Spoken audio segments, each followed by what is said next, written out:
Ces jeunes de passage à l'Assemblée nationale pour quelques jours sont loin de faire relâche en pleine période des fêtes. Ils sont plus d'une centaine, de 18 à 25 ans, à se rassembler à l'occasion du Parlement jeunesse du Québec. L'objectif, c'est surtout de nous amener, nous, en fait, à avoir des discussions sur des enjeux dont on ne discute peut-être pas dans notre vie de tous les jours. La plus vieille simulation parlementaire de la province célèbre cette année ses 75 ans. À l'époque, ça s'appelait le Quebec Older Boys Parliament.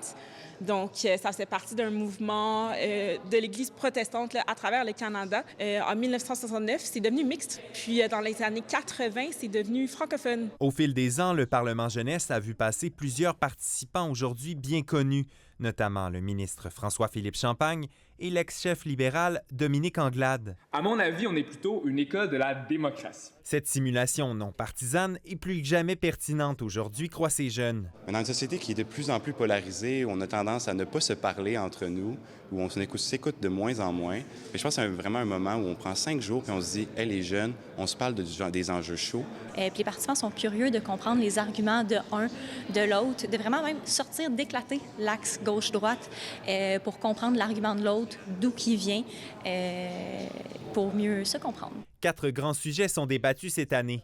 La qualité de l'information, la responsabilité d'être parent, les traitements en fin de vie et une possible société post-capitaliste.